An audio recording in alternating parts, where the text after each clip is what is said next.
Nós vamos continuar a nossa série Encontros com Jesus. Deixa eu só ajustar isso. Então, a base o livro base, né, que nós estamos usando para essa série é esse do Timothy Keller, um pastor americano muito bom, chama Encontros com Jesus. E ele vai analisar o livro de João, vai analisar somente o livro de João e todos os encontros que Jesus tem com algumas pessoas e o que acontece, como essas pessoas são transformadas. Então, é um livro muito bom, aconselho a todos. E hoje nós vamos estudar João capítulo 1.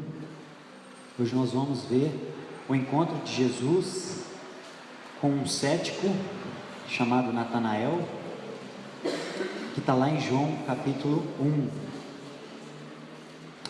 E o encontro de Jesus com esse cético vai nos fazer refletir em dois fatores: como nós lidamos com o ceticismo no mundo, né, na nossa sociedade, e como nós lidamos com o nosso ceticismo. Então nós vamos fazer uma análise da cultura e uma análise de nós, de dentro de nós, né? E o interessante é que muita gente fala assim, né? Quando a gente fala de ceticismo, de apologética, de defesa da fé, é comum irmãos falarem assim: mas eu não gosto disso, eu não gosto de defesa de fé, eu não gosto de argumento, eu não gosto de conversar com esse tipo de pessoas. Só que, irmãos, nós não temos para onde fugir. Nós vivemos numa sociedade totalmente secularizada, que abraçou algumas premissas do iluminismo, alguns ensinamentos do iluminismo, de que a ciência é a única ou a melhor maneira de encontrar a verdade. Então, esse é o mundo que nós vivemos, não temos para onde fugir. Então, e a nossa proposta não é fazer com que todos sejam PhDs em apologética, ou todos sejam mestres em defesa da fé, não, mas nós temos que saber o mínimo, primeiro para nós, para responder às nossas dúvidas e o nosso ceticismo, né? E segundo, para melhorar a nossa missão de evangelizar.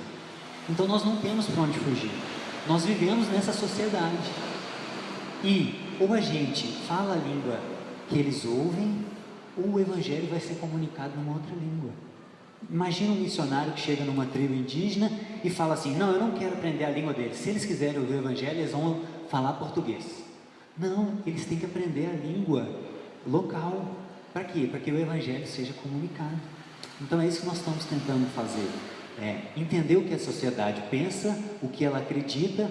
Não é moldar o evangelho à sociedade, é moldar a linguagem, usar a linguagem que eles entendam, né? É somente isso, não é moldar o evangelho à sociedade, não é abrir mão de princípios, é totalmente diferente.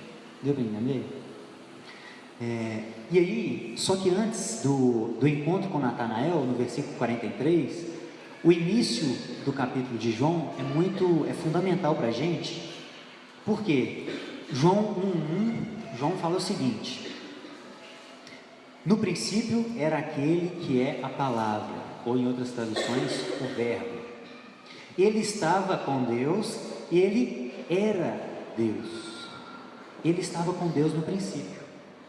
Então, o que João começa a fazer aqui, antes de relatar o primeiro encontro com o cético Natanael? A cultura grega daquela época acreditava que existia uma ordem racional no universo. E essa ordem racional, aquilo que dava sentido ao cosmos, ao mundo, se chamava Logos. Logos para os gregos era isso, era a ordem racional do universo. E João aqui, quando ele diz que no princípio era o verbo, ou a palavra, João usa essa palavra, Logos, no grego é Logos. Então João está falando, no princípio era o Logos. E João vivia numa sociedade que tinha influência grega, né? Inclusive muitos judeus falavam o grego. Então João, ele pega essa palavra grega, que já era muito utilizada, que vários filósofos já usavam essa palavra para descrever essa ordem racional, e ele usa outra palavra também, que é Theos. Theos no grego é Deus. Theos, por isso que é teologia, né? Estudo da revelação de Deus, teologia. Então, o que João faz aqui que fala muito para a gente? João pega duas palavras da cultura grega, logos e tel. E isso, na teologia, alguns chamam de ponte cultural, né? Muitos que trabalham com missões precisam muito dessa ponte cultural. O que é isso? É você usar algo que tem em comum nas culturas, né? É você utilizar algo que você tem em comum com aquela cultura que você quer comunicar o Evangelho, para que você crie uma ponte, porque é mais fácil as pessoas entenderem algo que elas já sabem e assimilar, do que você destruir tudo que ela acredita e construir tudo de novo. É muito mais fácil você criar uma ponte. E João fez isso. João olhou para a cultura grega e falou assim: poxa, eles têm uma palavra interessante aqui, eles acreditam que o mundo é organizado pelo Logos, que é algo abstrato, né? É algo, não é uma pessoa. E aí João falou: cara, é isso, o Logos é Jesus. Jesus é o Logos. Então João começa a escrever: gente, cultura grega, Jesus é o Logos.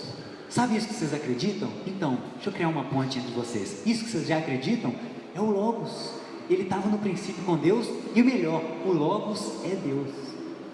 Então é isso que João faz, criando uma ponte cultural com a cultura grega. Ele usa a palavra que eles já usavam e traz aquela questão do abstrato para a mesa. João começa a falar assim: olha, vocês acreditam em algo muito abstrato. O Logos é Jesus, é esse homem aqui, ó, que viveu na terra, que pisou, que nós somos testemunhas dele, nós vimos o que ele fez. Então, a ordem racional do mundo é Jesus. Então, João tira toda a abstração da cultura grega e traz para a mesa, traz para o real, traz para a nossa vida. Jesus é o Logos. Jesus é aquele que dá sentido ao cosmos. Então, esse é um ponto interessante para a gente começar a pensar em como lidar com o ceticismo nosso e da nossa cultura. Nesse caso, mais da cultura, né? Criar pontes culturais. A gente, é muito comum ver cristãos, quando estão evangelizando, principalmente em redes sociais, a pessoa, tudo que o outro fala, por exemplo, talvez o outro é um ateu ou é de uma outra crença, tudo que ele fala, a pessoa nem raciocina e já discorda daquilo. Às vezes aquilo ali é uma ponte cultural, às vezes o que ele fala não fere um princípio, mas você pode assimilar o que ele está falando e falar: olha, o Logos que você está falando aí é Jesus, meu amigo, nós estamos falando a mesma coisa, você só não sabe disso. É muito mais fácil, né? E eu lembro uma vez que um amigo meu, um ateu, ele mandou um estudo para mim. E esse estudo dizia que as pessoas, é um neurocientista que estudou o cérebro das pessoas, cérebro de ateus e de cristãos, e ele percebeu que quando as pessoas falam de Deus, o cérebro dos dois são ativadas as mesmas áreas. Então, esse estudo concluiu que nós nascemos programados para crer, nós nascemos já inclinados à divindade, tanto o cético quanto o cristão. E aí esse meu amigo mandou essa mensagem para mim, dizendo o seguinte: aí, tá vendo? Esse negócio de religião, de fé, não quer dizer que Deus existe, não. Nós já nascemos programados para crer, né? E aí o estudo faz uma afirmação muito interessante. Ele fala que se crianças nascessem numa ilha, sem contato nenhum com nenhum outro ser humano, elas creriam em Deus, elas buscariam alguma divindade. E o mais natural nosso é o seguinte: não, esse cara é ateu, ele está querendo destruir minha fé. Não, não é isso não. Só que antes de tentar refutar, de tentar discordar dele, eu pensei: mas espera aí, é isso que a Bíblia fala. Eclesiastes 3,11 diz que Deus colocou dentro de nós o desejo pelo eterno. Paulo, em Romanos 2, fala que quando o ímpio age segundo a lei, ele está agindo conforme a lei que está gravada no coração dele. Meu Deus, é isso mesmo, cara, eu concordo com você. É exatamente isso, nós nascemos inclinados para crer. A Bíblia fala a mesma coisa. Que legal esse estudo, eu até publiquei esse estudo. E aí ele ficou meio assim: não, então eu vou ter que rever esse estudo. Aí ele ficou constrangido, porque ele viu que o que ele tentou destruir era na verdade uma confirmação, né? Então, antes de discordar de alguém, antes de criar uma barreira entre a outra cultura e o Evangelho, pense no que a pessoa está falando. Talvez isso é uma ponte cultural, né? É a mesma coisa do Big Bang. Muita gente fala assim: ah não, eu não acredito em Big Bang, eu acredito em Deus. Mas quem falou que são coisas contraditórias?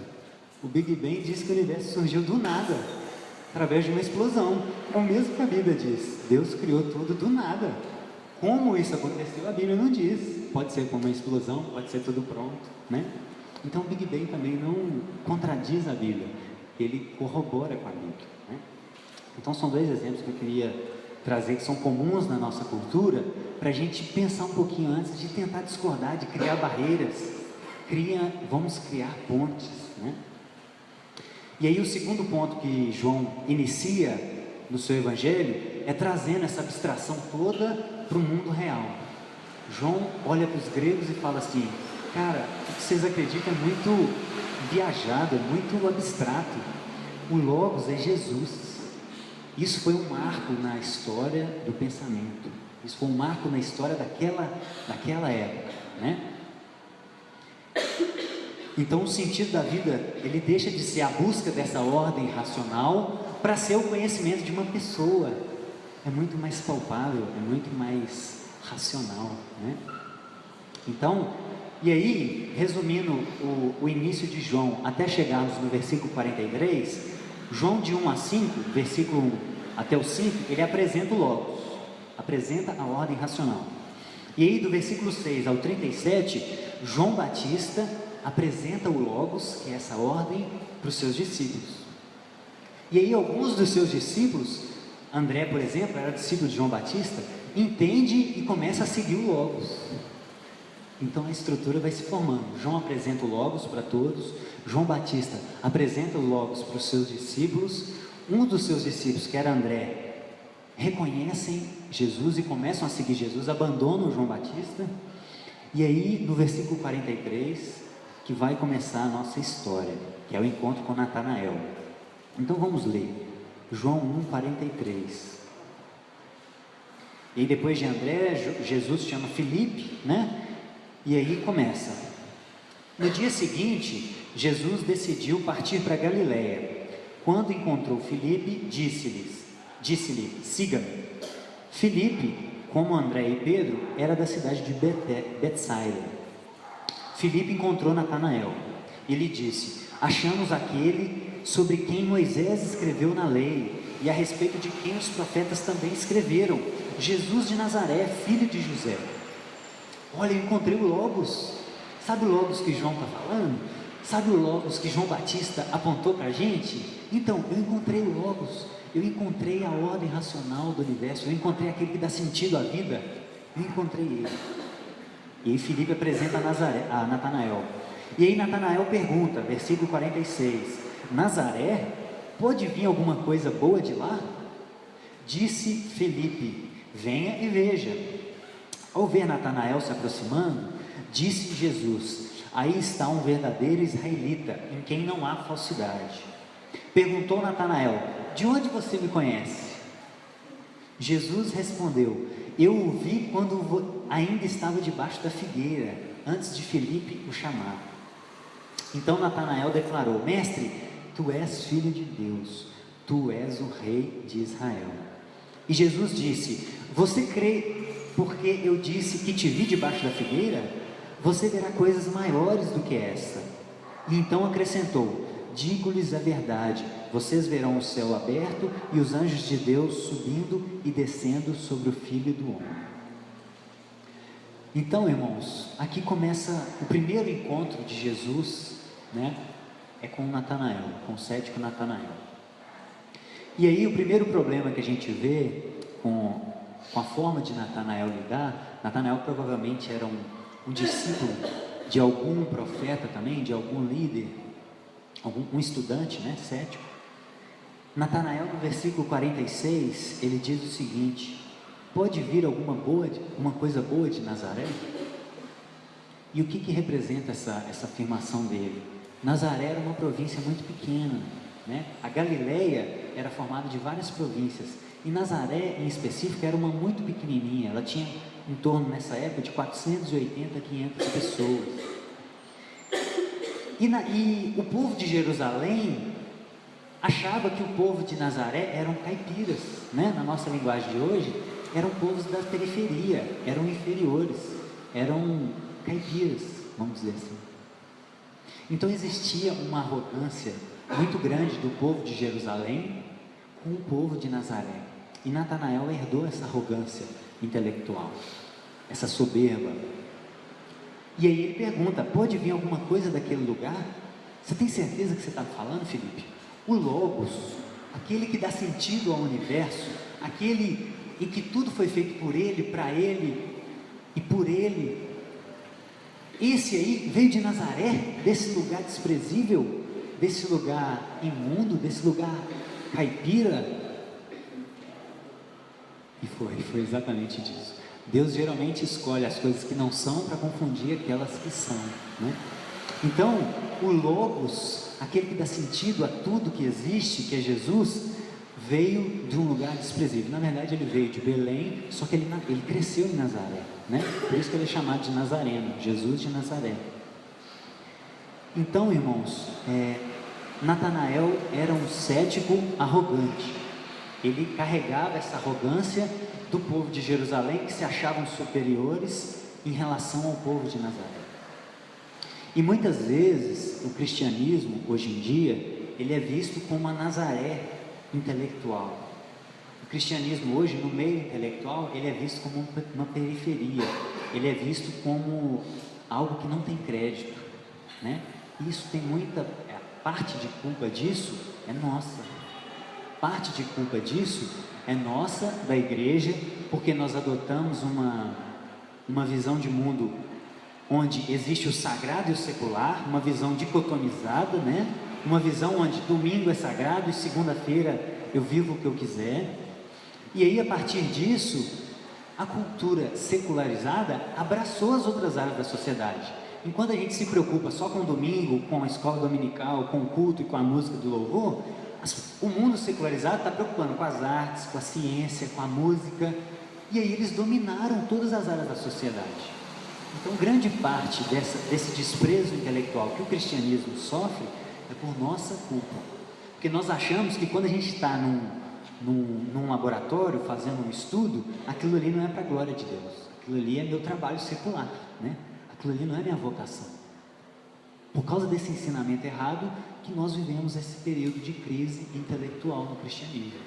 E aí nós deixamos de conseguir influenciar de maneira positiva uma parcela da sociedade, que, por sinal, é uma parcela que influencia a cultura. Os intelectuais são aqueles que moldam a cultura, eles são o dono do dinheiro, eles que moldam os costumes, eles que ditam o que é a moda, eles que fazem filme e os adolescentes ouvem aquele filme, veem aquele filme e adotam aquela postura. São eles. Então nós abrimos mão de algo que não é do Satanás, é de Deus, porque do Senhor é os céus e a terra e tudo que nela há. Mas nós abrimos mãos disso, nós queremos cuidar só do mundo eclesiástico. E aí Satanás toma conta de tudo o resto que não é dele, por nossa culpa, por negligência nossa. Então o cristianismo é visto como uma Nazaré intelectual, e nós precisamos mudar isso. Nós precisamos entender que tudo na nossa vida está debaixo da graça. Esse foi o principal lema da Reforma Protestante, né? Antes da Reforma, a Igreja Católica dizia que o serviço eclesiástico era superior ao serviço manual. E aí um dia um sapateiro se converteu e perguntou a Lutero o seguinte: Lutero, como é que eu faço para servir a Deus? E Lutero disse para ele: faça um bom sapato e venda por um preço justo. Então Lutero e os reformadores, aqueles pensadores daquela época, entenderam que o cristianismo ele tem que dominar todas as áreas da nossa vida. Não é só o domingo, não é só o louvor, tem que dominar tudo. E se nós entendermos isso, nós vamos conseguir expressar Deus de maneira completa na terra, não só no domingo, mas de segunda a sábado também, né? É ser uma vida que canta a Ele diariamente. E aí na parte B do versículo 46, Filipe disse o seguinte: Natanael vem com arrogância, pode vir alguma coisa boa de Nazaré, aquela cidade desprezível? E Filipe diz o seguinte: vem e veja. Isso fala muito para nós. Eu vejo muitos cristãos, principalmente em rede social, que eu acompanho muito, discussões, debates. Os cristãos hoje não têm paciência com o cético. Uma vez uma pessoa estava acompanhando uma discussão minha com um ateu, e aí no dia que eu encontrei com ela, falou assim: Bruno, você está discutindo com aquele ateu? Eu estou, não estou discutindo, estou conversando.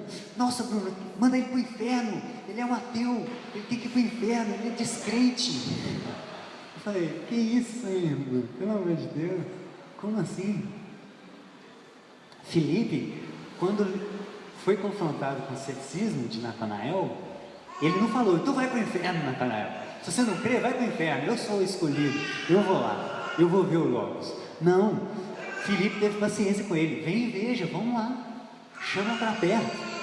Ele não afastou ele, ele falou: vamos lá ver, abraçou ele, né? O problema é que a gente não sabe, muita gente usa esse discurso, né?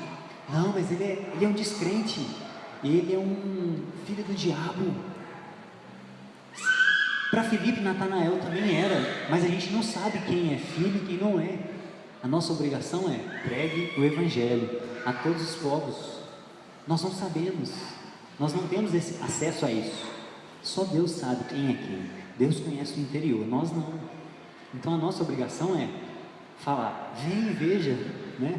Vem para perto, abraçar o cético, abraçar aquele que tem dúvida, porque muitas dúvidas talvez sejam sinceras, talvez a dúvida dele seja uma maneira de se esconder, ele quer permanecer no pecado, e a dúvida intelectual seja só uma maneira de se esconder, de ter uma argumentação racional para a descrença dele, mas às vezes é uma dúvida sincera. Talvez essa pessoa esteja angustiada porque ela não acha sentido na vida, e você conhece o Logos, você conhece aquilo que dá ordem para o universo, então ele precisa de você.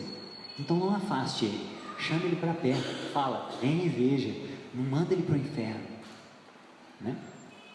E aí muitos vão falar: mas Paulo entregou fulano a Satanás. Mas aí é individual, aí se o Espírito Santo falar isso com você é uma coisa, eu estou falando como regra geral.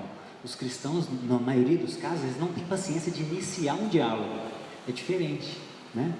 De você pregar para uma pessoa, ela se recusar, e o Espírito Santo falar para você em algum momento: cara, não tem jeito mais. É diferente. O que eu estou falando é que muita gente não tem nem vontade, não tem disposição de iniciar um diálogo. Isso é um problema. Você já criar uma barreira de cara é um problema, né?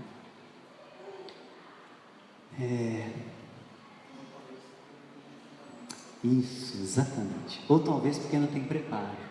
É isso que eu ia falar agora.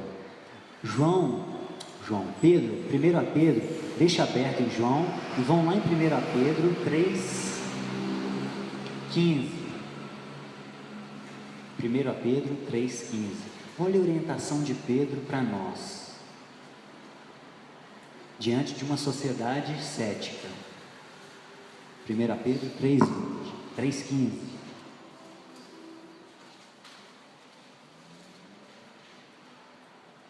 Então, diante de uma sociedade cética, o que Pedro nos orienta? 1 Pedro 3,15. Tem 2 Pedro. Irmãos, antes santifiquem Cristo como Senhor em seu coração. Então, primeiramente, se converta e seja regenerado. E depois, estejam preparados para responder a qualquer pessoa que pedir a razão da esperança que há em vocês. Então, depois que você conhecer o Logos, se prepare para responder aquelas pessoas que pedem esperança que há em você. E responder aqui, a palavra responder no grego é apologia, e apologia significa defesa. Então, Pedro está nos convidando: irmãos, se santifiquem e se preparem para responder aquelas pessoas céticas, aquelas pessoas que pedem a razão que há dentro de vocês. Vocês conhecem o Logos, vocês têm o sentido da vida numa pessoa, então se preparem. E muitas vezes o que Deus falou, a gente não quer abrir o diálogo porque a gente não está preparado. Às vezes a gente não sabe nem para a gente mesmo, a gente não sabe responder nem as nossas dúvidas, às vezes por preguiça intelectual, ou às vezes por acreditar que o intelecto não faz parte do reino de Deus, né? Não, eu tenho que crer em Deus de todo o meu coração. A razão não é algo, mas qual que é o maior mandamento? É amar a Deus de toda a sua alma, força, coração e entendimento. Então a razão, ela faz parte da nossa crença. Nós precisamos converter o nosso coração e a nossa razão, o nosso entendimento. E às vezes nós desprezamos isso, às vezes nós não queremos nem dialogar, porque nós não temos misericórdia com o outro, com o cético, não temos paciência e às vezes não temos preparo também. Às vezes não sabemos nem para nós, porque às vezes a gente nem estuda a Bíblia, às vezes a gente nem lê, às vezes a gente nem ora, às vezes a gente não sabe nem para a gente. E aí, no versículo 47, ao ver Natanael se aproximando, disse Jesus: irmãos, Natanael, mesmo com o ceticismo, foi ao encontro do Logos.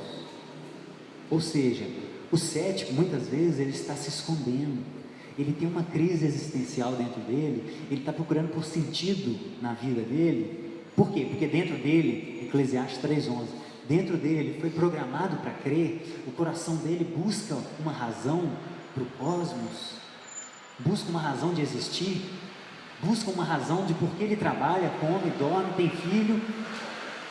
Qual que é o sentido da vida para a biologia? Nascer, crescer, reproduzir e morrer. Esse é o sentido da vida para a biologia. Olhando somente a parte biológica da vida, esse é o sentido dela. E o cético, ele só tem isso. Ele só tem isso. Tá, eu nasço, cresço, reproduzo e morro. E aí? Para quê? Esse é o grande questionamento de dentro do cético.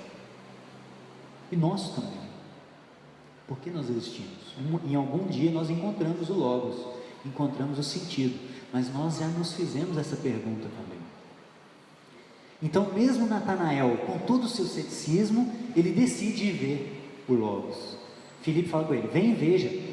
Ele falou: pode vir alguma coisa boa de Nazaré, aquela cidade, mas mesmo assim eu vou. Talvez com um olhar arrogante, talvez com uma soberba, mas ele falou assim: eu vou pagar para ver, vou lá ver esse Jesus.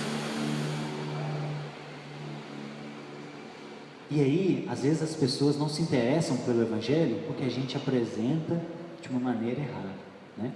Às vezes a gente apresenta uma coisa muito abstrata, igual os gregos faziam, né?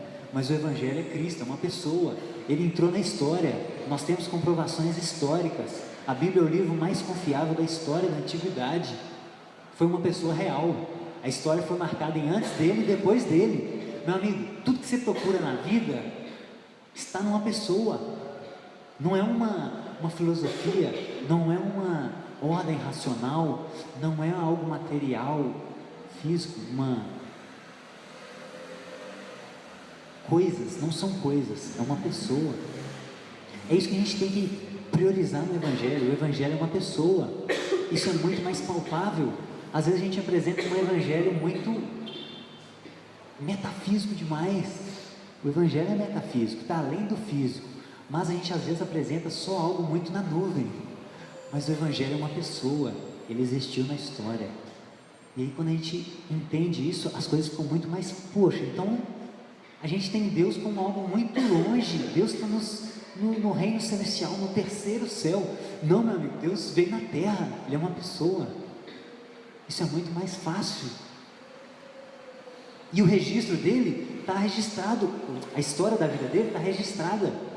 Pessoas deram a vida para registrar aquilo que eles viram. As pessoas deram a vida, não é um relato falso não. Quem dá a vida por algo que sabe que é falso? Ninguém. Alguém conhece algum movimento de pessoas que dão a vida afirmando que Elvis não morreu? Não. Tem muita gente que fala que Elvis não morreu, mas põe um revólver na cabeça dela e fala assim: Elvis não morreu realmente? Não, eu acho que morreu, lógico que ela vai falar. Mas se ela realmente acreditar que Elvis não morreu, ela vai dar a vida dela, se ela realmente acreditar. Então os discípulos realmente acreditavam que Jesus ressuscitou, e eles deram a vida por isso.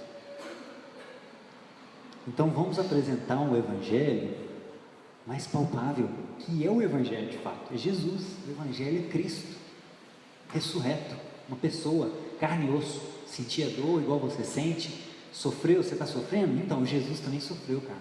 O Logos sofreu. O Logos desceu na terra para entender o que você passa. Olha que legal isso, cara. É muito mais fácil, muito mais... uma ponte cultural fantástica. E aí Jesus, quando vê Natanael aproximando, diz algo interessante.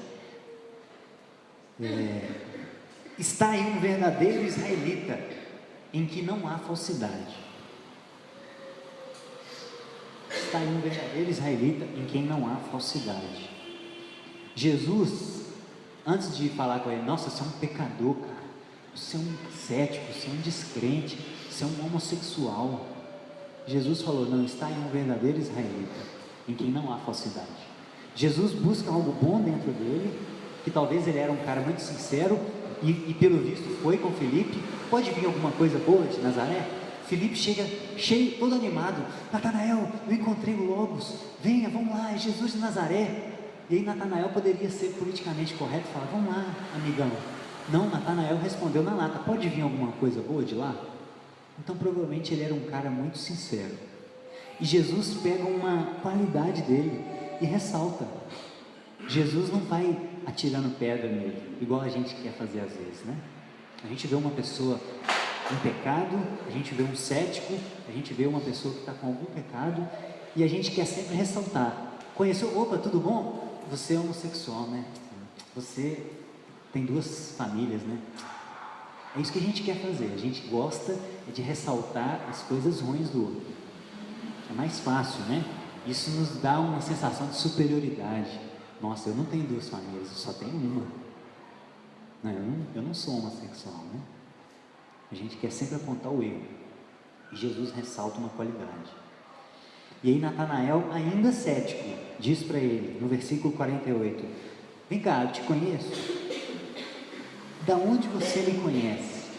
Quem é você, cara? Quem é você? Natanael cheio de ceticismo ainda, cheio de arrogância. Mas ele queria mais informações, ele não fechou o diálogo. O vazio existencial dele falou mais alto, olha, Filipe viu, Filipe falou que ele é o Logos, então, eu vou ir mais fundo. De onde você me conhece? Natanael não fechou o diálogo não, ele queria algo mais. E aí a resposta de Jesus é o mais interessante, versículo 48. Eu o vi quando você ainda estava debaixo da figueira, antes de Filipe o chamar. Irmãos, Jesus não respondeu a pergunta dele. Jesus faz uma afirmação precisa sobre a personalidade dele. Jesus conseguiu ver dentro dele, olha, dentro de você há algo bom, você não é falso. E aí aquilo ali intrigou Natanael. Como assim? Como é que ele sabe? Como é que ele me conhece? Como é que ele sabe que eu sou assim? E Jesus não responde assim, eu ouvi uma conversa sua, ou eu te conheci aquele dia, nós batemos um papo. Não, Jesus estava vendo ele naquela hora. E a resposta de Jesus é algo que não batia com a pergunta de Natanael. Natanael estava querendo saber, como você conhece o meu interior? E Jesus responde, eu te vi debaixo da figueira, mas isso não quer dizer nada. Eu ver alguém debaixo de uma figueira não me dá acesso ao que ela é por dentro, né? Eu ver uma pessoa no trabalho dela, e provavelmente Natanael estava estudando, porque a figueira naquela época ela tinha uma sombra boa e era muito apreciada para o estudo e para a oração. Então provavelmente Natanael estava estudando a Torá, com um rolo lá, nossa, eu preciso do Logos, eu preciso conhecer o Logos, eu preciso conhecer aquilo que dá sentido à vida. E Jesus fala, eu te vi lá estudando, eu te vi lá debaixo da figueira, orando, eu te vi no seu dia a dia. Só que isso não respondia, isso não casa. Tá, mas Natanael pensando, você me viu na figueira, mas o que tem a ver? Como que você me conhece? Ainda assim permanece a pergunta. E Natanael cai em si. Natanael entendeu que existia algo além do mundo físico ali envolvido. Opa, esse cara, ele é o Logos de verdade. Filipe estava certo. E aí ele responde, mestre, tu és o Filho de Deus, tu és o Rei de Israel. É a primeira menção da expressão Filho de Deus no Evangelho. Foi Natanael, foi o sétimo. A resposta de Jesus era exatamente para fazer ele pensar. Você não é muito cético? Você não gosta de pensar? Então vamos pensar.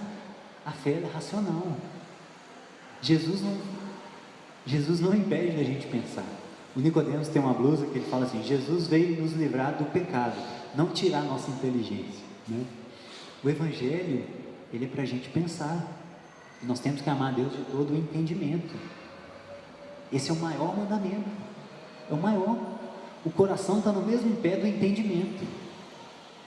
Deus, ele não quer acabar com a nossa razão. Então Jesus, ele apresentou evidências para o cético. O cético foi questionar ele, e em vez dele falar: cara, você está pensando, a fé não pode pensar não, somente crer. Não, Jesus não falou isso não. Jesus apresentou evidências. Por quê? Porque se a pessoa realmente pensar, a fé é que vai fazer sentido. Jesus falou: olha, eu te vi debaixo da figueira, e aí, o que você me diz? Aí o cara reconheceu, o cara entendeu que Jesus era Deus, que Jesus enxergava dentro dele. Jesus enxergava além do que os olhos humanos, né, podem ver. Isso mostra para nós, irmãos, que Jesus não se opõe às dúvidas sinceras que nascem de dentro de nós. Tomé é outro exemplo. Tomé foi pior ainda, que Tomé caminhou com Jesus, ouviu as promessas: eu vou morrer, eu vou ressuscitar. E aí depois que Jesus ressuscita, os discípulos falam para ele: Tomé, Jesus ressuscitou. Ele fala assim: olha, cheio de ceticismo, eu não acredito enquanto eu não pôr a mão na ferida dele. Tomé foi o caso mais extremo de ceticismo. Natanael estava conhecendo Jesus ainda, não conhecia nada dele, mas Tomé viu milagres. Tomé caminhou com ele 3 anos, e Jesus o que fala para ele? Tomé, vai para o inferno agora. Não, Jesus com toda a paciência fala assim: ô Tomé, põe o dedo aqui para você ver. Jesus, ele não se opõe às nossas dúvidas sinceras. Isso também não quer dizer que seja uma virtude, né? Nós vamos falar um pouquinho da dúvida agora. Mas Jesus respeita a nossa limitação. Nós somos limitados, nós somos fracos, nós temos deficiências. A nossa razão também foi afetada pela queda. Não foi só o corpo físico que degenera, que as células vão morrendo, não. Todo o cosmos foi afetado, inclusive a nossa razão. Então a nossa razão, nós estamos num processo de regeneração, inclusive da nossa razão. Isso que eu acho que é o grande papel da filosofia. É por isso que eu quero fazer filosofia. Regenerar a nossa razão, regenerar a nossa forma de pensar, pensar corretamente, da maneira redimida, não pensar da maneira caída, né? Então Jesus não se opõe às nossas dúvidas sinceras. Por quê? Porque a premissa maior do Evangelho é amar a Deus de todo entendimento. E a origem da dúvida, irmãos, está lá na queda. Vamos lá em Gênesis 3. Para a gente entender também a origem da dúvida, a origem do ceticismo. Gênesis 3, versículo 4. Antes disso, Deus já tinha criado o homem. Deus já tinha dado uma orientação direta para o homem. Fala o seguinte: Adão, você pode comer de todos os frutos, mas de menos esse aqui você não pode comer. Por quê? Eu vou te explicar, Adão. Você é um ser racional, não é? Você pensa. Então eu quero que você me ame de todo entendimento, Adão. Então eu não vou só te dar uma ordem não, para você abaixar a cabeça e acatar. Eu vou te explicar o porquê, para que isso faça sentido dentro de você. Porque eu quero que você me ame de todo o coração e de todo o entendimento também. Então eu quero que você entenda por que eu vou proibir essa árvore, tá, Adão? Não coma dessa árvore. Por quê? Porque se você comer dela, você vai morrer. Existe uma consequência. Se você comer essa fruta, você vai morrer. Então Deus foi maravilhoso. Deus, ele não deu uma ordem e falou assim: ó, obedece.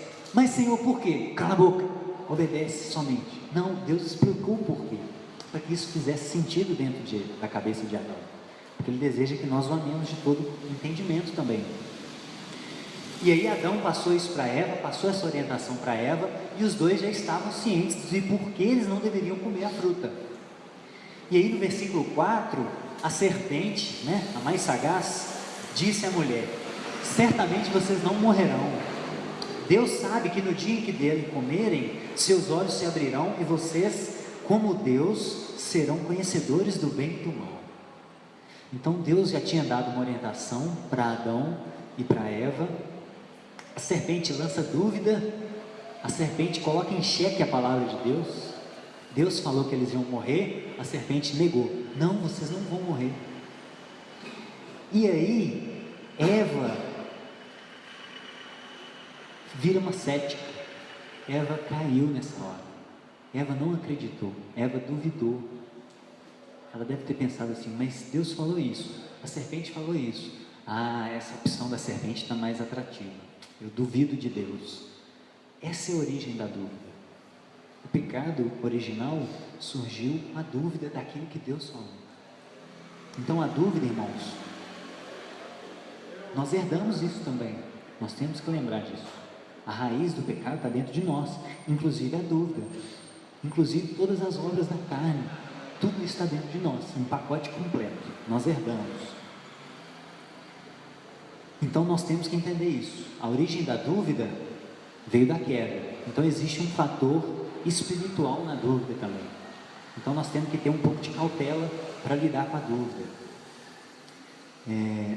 E nós temos que lembrar também que a fé cristã, ela é sempre racional. Essa questão de fé e razão, ela é um pouco confusa dentro de nós. Como nós lidamos fé e razão? Será que elas se opõem? Ou será que elas se completam? Eu acho que elas se completam. E aí a gente pode pensar assim: não, mas Bruno, a fé ela é contrária à razão. Por quê? Pensa no exemplo de Abraão. Quando Deus fala com ele, Deus primeiro falou para não matar, lá em Noé. E aí depois o próprio Deus vira para Adão e fala assim: mata seu filho. Ou seja, Abraão tinha que ter agido irracionalmente. Só que não, pelo contrário. Por que não? Porque Deus é Deus. Deus, ele pode ressuscitar os mortos. Deus, ele pode prover um cabrito. Deus, ele pode fazer inúmeras coisas. Então, e Abraão já tivera contato com Deus. Abraão já sabia quem estava falando com ele. Abraão era íntimo de Deus. Abraão conhecia quem era que estava falando com ele. Não era qualquer pessoa que estava falando com ele. Então, o mais racional a se fazer é obedecer. É o mais racional. E o autor de Hebreus diz que Abraão, ele foi tão obediente porque ele acreditava que Deus poderia ressuscitar Isaac. Então ele agiu racionalmente. Pelo contrário, ele foi o mais racional possível. Obedecer a Deus é sempre o mais racional. Sempre. É sempre o mais sensato. Mesmo que o que ele diz pode parecer insensato para nós. Só que o problema está em nós.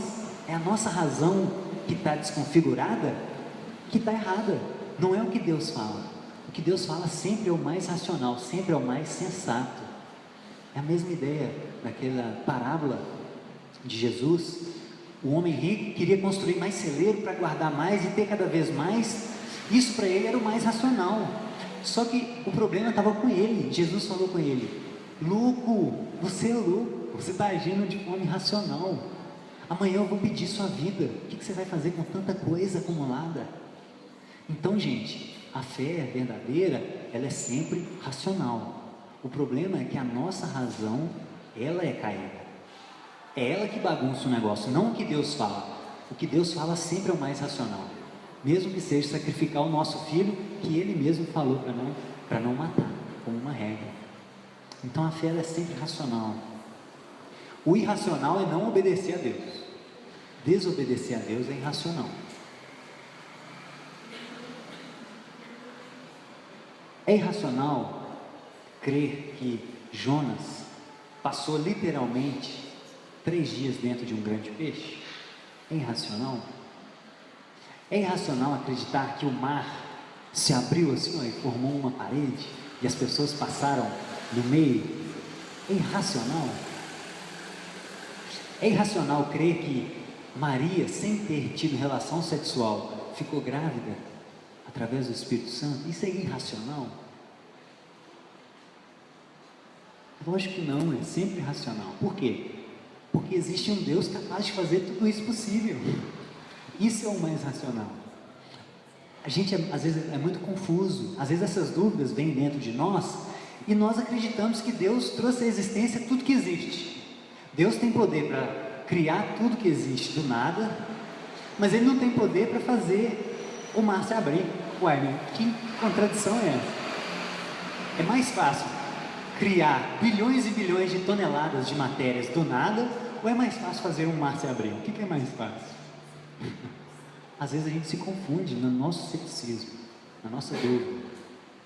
Se a gente crê que Deus é poderoso para criar o universo, o que é um mar se abrir? O que é isso? É nada. O que é fazer uma vida surgir dentro de uma mulher? É nada. Isso não é nada. Nós cremos num Deus muito mais poderoso que isso. Ele foi capaz de criar tudo do nada. Nada existia. Ele que trouxe a existência através da sua palavra. Ele ia falando e as coisas vinham à existência. Pela simples palavra dele. Esse é o Deus que a gente crê. Então nós precisamos colocar a nossa razão no lugar. Se a gente crê que é irracional o mar se abrir, então a gente está em contradição. Porque nós cremos que Deus trouxe tudo à existência do nada. É muito poder. É preciso muito poder para fazer isso. É o que Jesus falou, né? É mais fácil falar seus pecados são perdoados ou dizer levanta e anda? O que é mais fácil? Jesus estava confrontando os céticos lá. Uai, o que é mais fácil para vocês? Vocês estão bem contraditórios. Eu estou falando com ele que os pecados dele estão perdoados. Mas não é mais fácil o quê? Falar isso ou fazer ele andar? Né? Então, como que a gente lida com a dúvida, irmãos? Primeiro, lembrar que a dúvida ela tem um fator espiritual. Né? Pedro fala que Satanás anda ao nosso derredor, procurando alguém para devorar. 1 Pedro 5,8. E Paulo também fala em 2 Coríntios que Satanás tem artimanhas para tentar nos devorar, para tentar nos... Então nós temos que lembrar que a origem da dúvida veio na queda, que nós herdamos isso e que existe um fator espiritual na dúvida. Esse é um primeiro ponto para a gente lidar com a dúvida. Não abaixe a guarda. Não abaixe a guarda com a dúvida. Acenda o sinal vermelho. Ela tem um fator espiritual. O segundo ponto é entender a diferença entre pensar a fé e duvidar da fé. São coisas diferentes. Você pensar sobre a fé é uma coisa, e você duvidar da fé é outra. Abra comigo lá em Marcos 9, para a gente entender um pouco essa diferença. Marcos 9, 24. Esse é o evento. Marcos 9, 24. É a cura de um menino endemoniado. Um rapaz chega para Jesus e diz para Jesus que o filho dele está endemoniado. E Jesus questiona o indivíduo: você duvida do meu poder? No versículo 23. Se pode, Jesus diz: tudo é possível àquele que crê. E aí o homem responde: eu creio, Senhor, mas ajuda-me a vencer a minha incredulidade. Então o rapaz disse que crê, mas pediu ajuda. Ou seja, ele cria, mas ele sabia que dentro dele tinha dúvidas, ele tinha limitações. Ele é um indivíduo que herdou o pecado de Adão, inclusive a dúvida. Então nós cremos, mas nós também somos limitados. Nos ajuda, Pai, na nossa falta de fé. Então isso é o pensar a fé. É nós reconhecermos que nós cremos, é nós entendermos que o Espírito Santo testifica dentro de nós a verdade do Evangelho, mas ser sincero com as nossas dúvidas. Eu creio, Senhor, mas me ajuda, eu tenho dúvida. Não são coisas contraditórias. Agora, a diferença do duvidar da fé, o cético, ele duvida da fé por escolha, e ele fica em cima do muro. Isso inclusive é uma linha filosófica que chama ceticismo. O cético é aquele que escolhe duvidar. Ele parte do pressuposto de que nada é verdade e ele escolhe duvidar de tudo. Ele toma uma decisão antecipada. Então, o indivíduo que pensa na fé, ele fala: Senhor, eu creio, mas me ajuda a entender isso. O cético, ele fala o seguinte: eu duvido, então me prove. O cético é isso. E é isso que Deus abomina. Deus não abomina o pensar a fé. Ele teve misericórdia de Natanael, de Tomé, né? Então, pensar a fé é uma coisa, duvidar da fé é outra. Então, temos que sondar dentro de nós, o que está dentro de nós. Nós pensamos a fé, nós reconhecemos que cremos, mas temos limitações e temos dúvidas, ou nós somos céticos, ou nós escolhemos duvidar de Deus. É diferente. Nós também temos que lembrar, irmãos, que nem toda dúvida será respondida. Isso é um ponto chave para nós. Deuteronômio 29 diz que as coisas encobertas pertencem ao Senhor e as reveladas a nós. Então, outro ponto para lidar com a dúvida é entender que nem toda dúvida será sanada. O cético, ele não se conforma com isso. Por quê? Porque ele quer ser autônomo, ele quer ser conhecedor do bem e do mal, ele quer saber de tudo, mas tem coisas que só competem a Deus. Jesus falou: gente, o que vocês estão me perguntando isso? Não vos compete saber a hora, nem o tempo em que o Pai determinou, nem eu sei, só o Pai. Então existem coisas que só Deus sabe e só nos vão ser reveladas no reino vindouro. Eu acredito que vai ter um PowerPoint lá, vai todo mundo sentar e Deus vai andar. Qual a primeira pergunta? E nós vamos começar. Pai, como é que foi a criação do mundo? Foi um Big Bang mesmo? Só criou tudo pronto? E aí Jesus vai começar a explicar. E agora, Gabriel, qual que é a sua dúvida? Não, como é que foi aquele lance lá do nascimento virginal? E aí Deus vai começar a explicar. Eu acho que só lá que nós vamos descobrir todas as nossas dúvidas. Mas tem coisas que são reservadas somente a Ele, porque nós também não teríamos capacidade de entender, né? Então nem toda dúvida será respondida. Mas cuidado para que isso não seja uma desculpa para a gente fundamentar a nossa preguiça intelectual. Muita gente fala assim: não, as coisas encobertas pertencem ao Senhor, mas também não quer saber nada, não pesquisa nada, não estuda a Bíblia, não consegue, não quer saber para responder a dúvida do outro. Então cuidado para a gente não usar isso para justificar a nossa preguiça. Outro ponto interessante para a gente entender a dúvida é a convicção interna do Espírito Santo. O Espírito Santo, isso é fenomenal. O Espírito Santo é quem nos convence. Então, a partir do momento que você se abriu e Deus te regenerou, o Espírito Santo confirma dentro de você que a fé cristã é verdadeira, que Jesus de fato veio em carne, ressuscitou dos mortos, subiu aos céus, está sentado à direita de Deus Pai. Então o Espírito Santo confirma isso dentro de você. Nesse momento você tem a certeza, e fé é isso, né? Certeza das coisas que não se veem. Hebreus 11. E um ponto interessante, irmãos, é que no livro de Abacuque é a primeira vez que aparece a palavra fé no Antigo Testamento. Eu fui julgar na minha Bíblia, coloquei fé, o primeiro versículo é Abacuque, depois já entra no Novo Testamento. E Abacuque vivia num período militar, né, de guerras, de batalhas. Em Abacuque 2,4, ele diz que o justo viverá pela fé.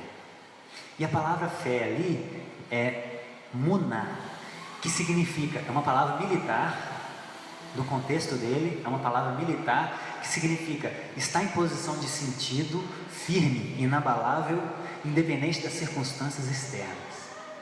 É nisso que está ancorada a nossa fé.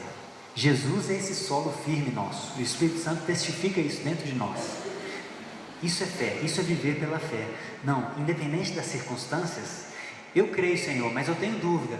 Mas independente das minhas dúvidas, eu tenho a convicção interna do Espírito Santo que tudo que está escrito aqui é verdade. O Espírito Santo é o meu firme fundamento. O Espírito Santo me dá certeza das coisas que eu não vejo. Isso é a fé. Isso é viver pela fé. É estar em posição de sentido, independente das circunstâncias. Independente se a economia está arruinada, independente se estamos em guerra, independente se nós temos dúvidas, nós estamos em posição de sentido, inabaláveis. Muná, isso é fé. O justo viverá assim. Então, nós temos a convicção e lidamos com a nossa fé. É diferente do cético. O cético duvida por escolha. Isso é diferente. Então nós temos convicção interna. Nós temos esse firme fundamento. Ao mesmo tempo, irmãos, a gente não pode desistir de buscar respostas, porque no processo a gente aprende muito. Quantas vezes eu já pesquisei algo, já comecei, nossa, isso aqui não entendi ainda, vou pesquisar de novo, vou olhar outro autor, vou ver uma outra pregação, nossa, eu não entendi ainda essa questão de livre-arbítrio e predestinação, né, Ismael? Eu gosto muito de estudar isso, mas eu não entendi ainda, eu vou pesquisar, porque no processo eu já aprendi muita coisa. Então eu não sei se isso está incluído em Deuteronômio 29, eu não sei, eu tenho que buscar. Mas eu posso entender que se um dia eu não achar, talvez não é para eu saber, né? Então essa relação que nós temos que ter, não ser preguiçosos, estudar a Bíblia, buscar respostas e ao mesmo tempo entender que tem coisas que a gente não vai entender, a gente não vai saber, não foi revelado. Nunca encoberte dúvidas sinceras, nunca encoberte. Por quê? Você está encobrindo de quem? Você está encobrindo de mim, do David, de todo mundo aqui. Mas Deus conhece o seu interior. Você não consegue esconder dele. Antes que a palavra saia da sua boca, ele já conhece. Ele conhece os seus pensamentos, ele conhece as suas motivações, ele conhece aquilo que está mais dentro do seu ser. Então não adianta nada você esconder uma dúvida. Esconder uma dúvida é bobeira, besteira. Exponha a sua dúvida para Deus. Seja sincero com você mesmo, né?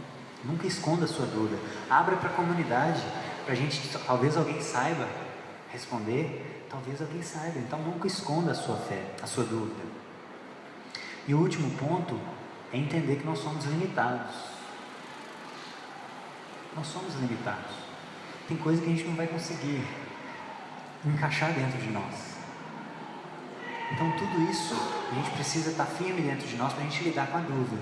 Não negar nossas dúvidas, ser sincero com Deus. Pai, eu tenho dúvida nisso, me ajuda nisso, eu creio, mas eu tenho dúvida, me ajuda. E ao mesmo tempo, entender que nós somos limitados. Paulo fala lá em 1 Coríntios 13, versículo 12, ele falando sobre o amor. Vamos abrir esse texto é muito bonito. 1 Coríntios 12, 13. Isso é lindo. Entender a nossa limitação. Paulo vem falando do amor desde o versículo 1. E aí no versículo 11, ele fala: quando eu era menino, eu falava como menino, pensava como menino e raciocinava como menino. Quando me tornei homem, deixei para trás as coisas de menino. Agora, pois, vemos apenas um reflexo obscuro, como um espelho, mas então veremos face a face. Agora eu conheço em partes, então conhecerei plenamente, da mesma forma como sou plenamente conhecido. Esse texto é fenomenal.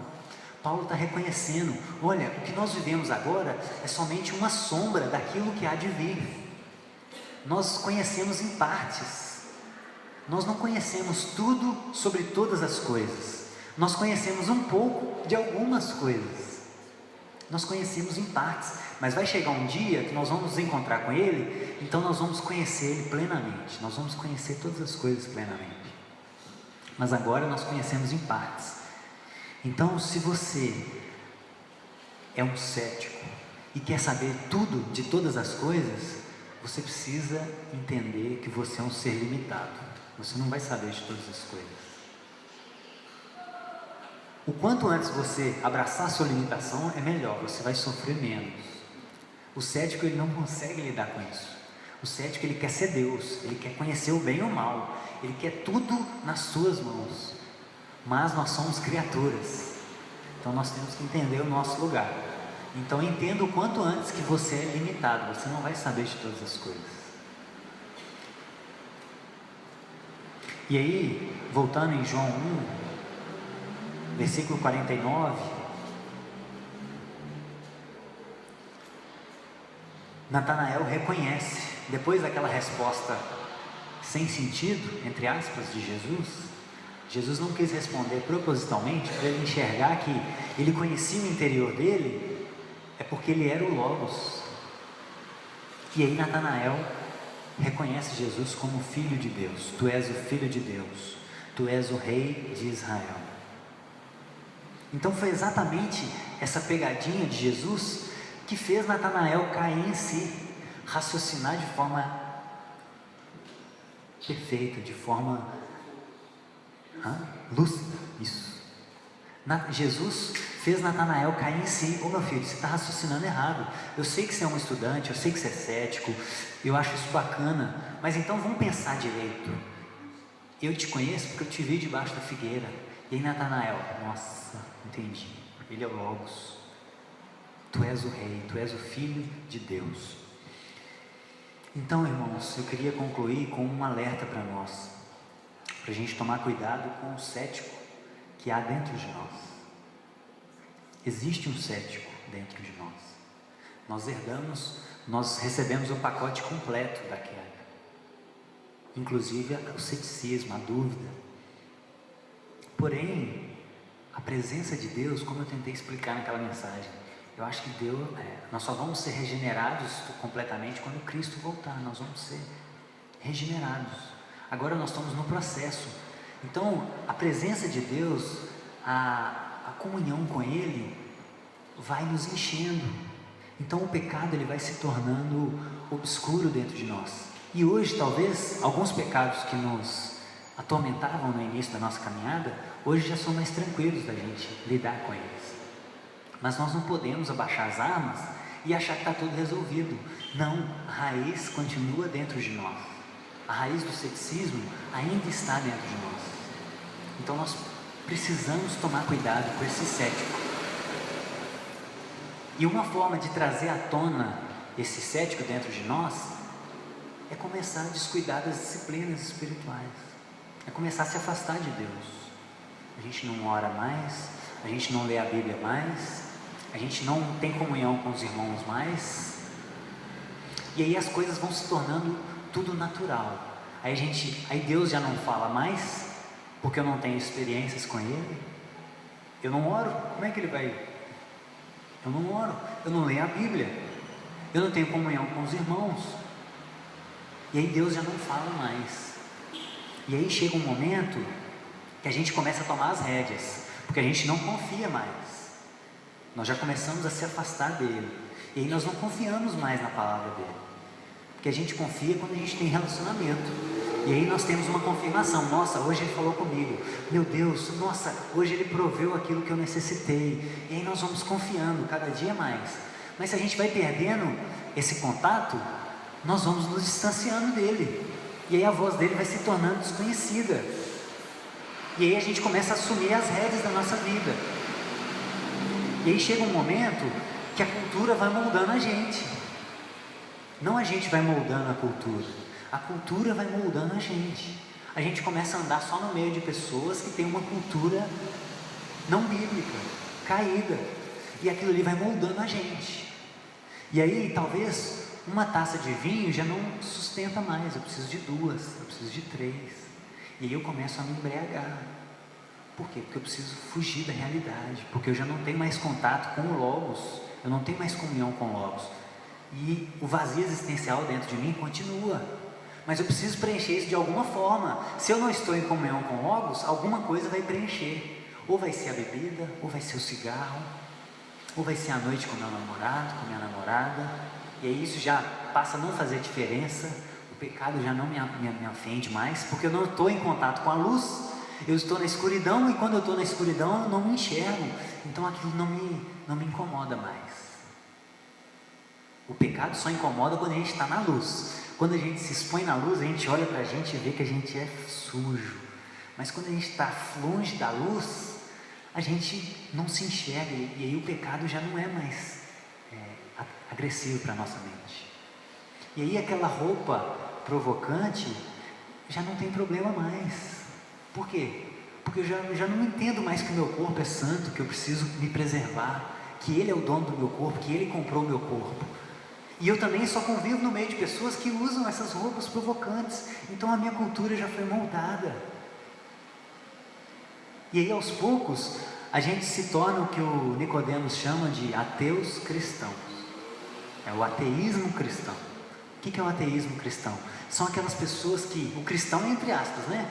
Porque elas só se dizem cristãs, elas participam do culto religioso, elas dão paz ao Senhor, elas têm a Bíblia debaixo do braço, elas têm um linguajar evangélico, elas falam, quando alguém conta alguma vitória, o glória, ela fala o glória, ela tem todo a casca cristã, mas a vida dela não mostra sinais de regeneração nenhuma mais, porque ela foi se afastando da luz, e quando a gente vai se afastando da luz, a gente abandona as disciplinas espirituais, a gente não ora mais, não jejua, não tem comunhão, não lê a Bíblia, não estuda a Bíblia, a gente começa a distanciar da luz, e aí nós nos tornamos ateus cristãos. Isso é muito comum. Pessoas que vivem como ateus, mas se dizem cristãs. E isso é obra morta, né? Jesus vai olhar para essa pessoa e falar assim: eu não te conheço. Mas Senhor, eu falava paz do Senhor, eu ia na igreja domingo com uma roupa bacana. Não, tudo bem, no trabalho eu ia com aquela roupa sensual, mas no domingo eu ia com a roupa boa, punha a saia até não. Eu não bebia no domingo, mas meu namorado, mas a gente se amava, né? A gente já sabia que ia casar. Então Senhor, eu estava na igreja. E aí Jesus vai falar assim: meu amigo, eu não te conheço,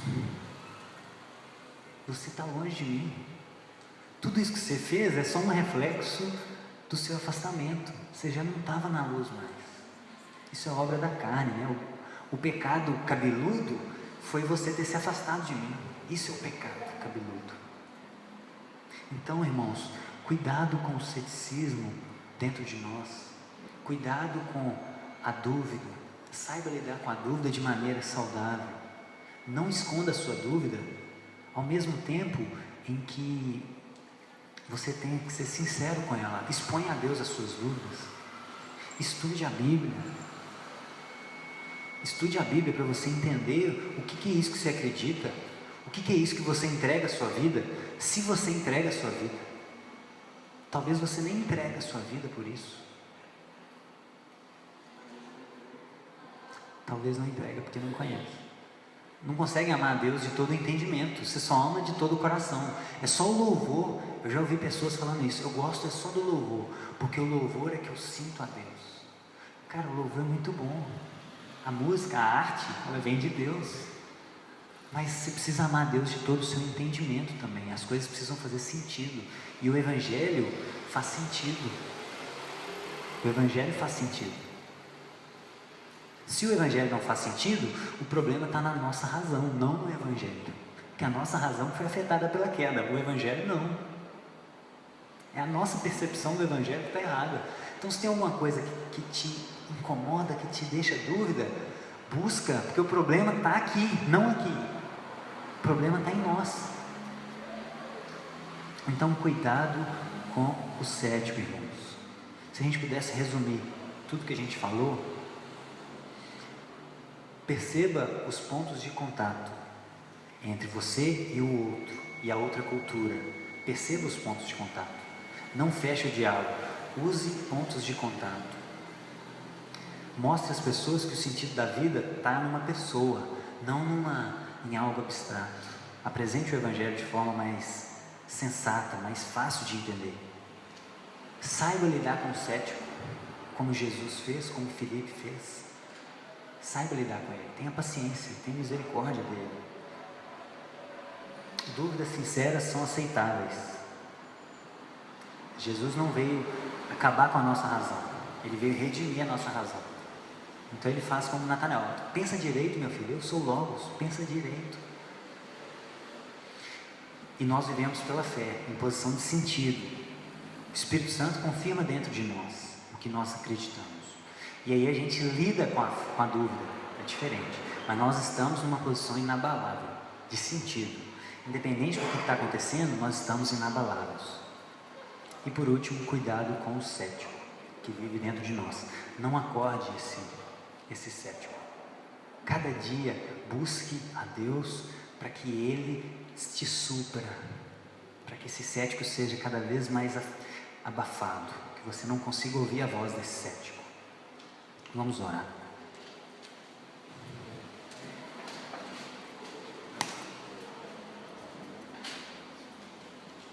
Pode vir, Rafa. O Rafa vai dar um testemunho para nós. Valeu. Eu participei mais ativamente do que participo hoje durante uns 5 anos da ABU, não sei se vocês conhecem, a Aliança Bíblica Universitária, e eles fazem um trabalho bem legal assim, nas universidades, que é isso, assim, de você encontrar uma linguagem comum, né, e você discutir os temas da atualidade à luz da Bíblia, à luz de Cristo, assim. E eles fazem um trabalho bem legal, que são os estudos bíblicos, que é realmente essa coisa de eles se encontram toda semana para sentar, discutir, sempre tem um tema bem específico. E a ideia é a pessoa se sentir confortável ali em conversar. Então, por exemplo, eles tentam não usar a Bíblia como Bíblia, né? Eles pegam os versículos, colocam numa folha de papel para ninguém se sentir desconfortável em ter que procurar um versículo e não achar, e a linguagem também, sabe? E aí, um dos lemas principais da ABU é a fé que pensa, a razão que crê, né? E isso é algo que eles têm muito forte, assim, de realmente dominar as áreas da ciência, de realmente entender o que está por trás, né? E como que isso tudo funciona à luz da Bíblia. E ao longo de, acho que foi 2012, 2013, em um dos grupos lá da UFMG, uma menina que era amiga de alguém da BU, a Renata, que é da pessoa da BU, começou a chamar ela para ir. E a Daniela, ela estava liderando o movimento que chama AES, que é a Aliança Estudantil Secularista, que reúne céticos, agnósticos e ateus, para poder meio que afrontar a fé, né? E aí ela começou a ir nesses estudos, porque ela queria debater, ela queria questionar, ela queria ir lá e colocar tudo em dúvida. E a Daniela era sempre muito dedicada, assim, então ela estudava a fundo, ia lá cheia de perguntas, toda participativa, né? E aí ela conta que em um determinado estudo lá, ela entendeu o que era esse caminhão, né? Ela era a líder do movimento secularista estudantil e ela entendeu. E aí ela conta, e você pode até olhar na internet, ela se chama Daniela Halley, e tem o testemunho dela, assim, o que foi essa virada, né? Porque ela vem de coisas muito fortes para ela, assim, né? E ela passou por depressão nessa conversão, passou por muita coisa, né? Se desfez de relacionamentos, de tudo que ela conhecia, né? Mas é essa questão, assim, a fé que pensa é a razão que crê. E é bem legal. Ela se converteu. E hoje ela vai na SEC, ela é daqui de BH, né? Você conhece a SEC? É a Comunidade Evangélica do Castelo. É uma irmã, então. É uma irmã,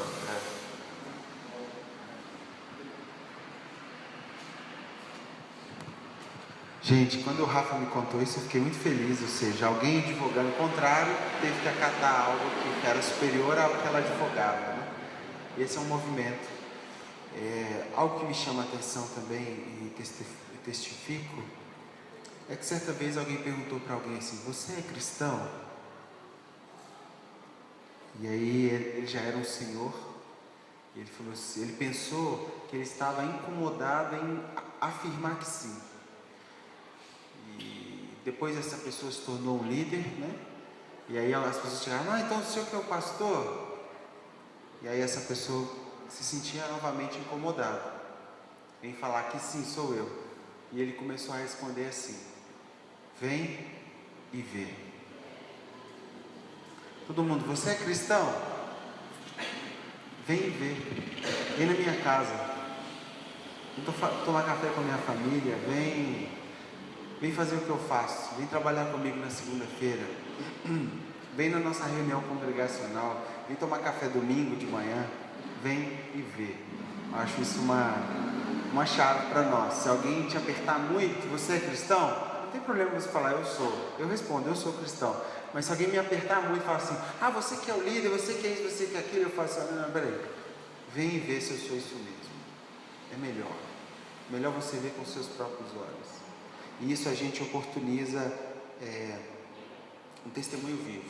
E por último, minha participação, nós sonhamos com o desenvolvimento de pessoas com discernimento.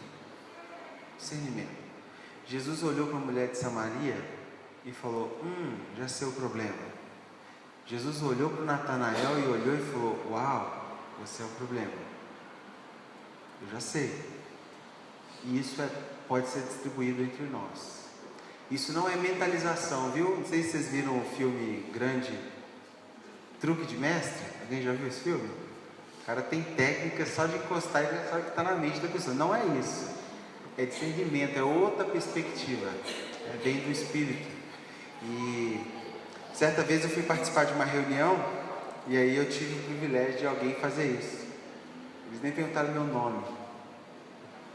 Eu cheguei, sentei e eles falaram assim, não, a gente já sabe quem você é. Vamos começar a reunião. E ninguém me conhecia.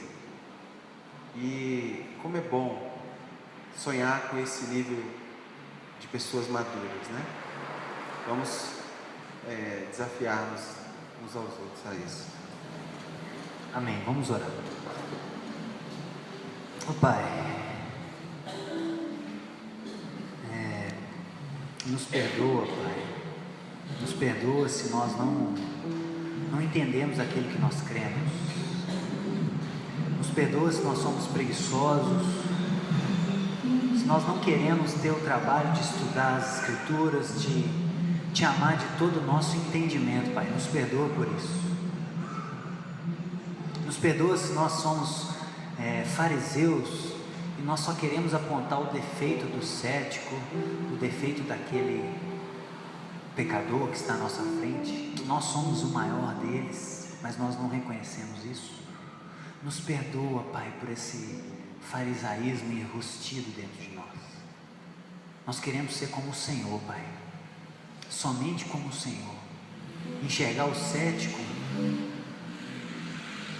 e ajudá-lo, enxergar o cético não como um filho do diabo, mas como um possível filho do Senhor, como era Natanael, como era essa moça que o Rafa nos falou. Nós não sabemos, Pai, não sabemos onde estão os teus filhos, e nos ajuda, Pai, nos ajuda a ter uma consciência de evangelho integral. Tira essa dicotomia dentro da nossa cabeça, nos faça entender que tudo é do Senhor, que o Senhor quem criou a arte, a ciência, a cultura, a música, tudo é do Senhor, Pai. Regenera essa visão do Evangelho dentro de nós, o Evangelho integral, o Evangelho todo para o homem todo. Nos ajuda, Jesus, a lidar também com o cético dentro de nós. Não deixe que esse cético fale mais alto que o Teu Espírito Santo, Pai. Nos confirme a cada dia. Mas nós queremos também Te buscar, Pai. Nós queremos tomar a nossa responsabilidade, a nossa porção de responsabilidade, e Te buscar e cultivar esse relacionamento, para que nós entendamos que o Senhor é o firme fundamento da nossa fé, que é pelo que o Senhor fala que nós nos movemos, não pelo aquilo que acontece, pelas nossas dúvidas. Não, nós não nos movemos por aquilo que o Senhor fala. Nós confiamos no Senhor. Nós estamos em sentido, inabaláveis. Não retrocederemos, Pai.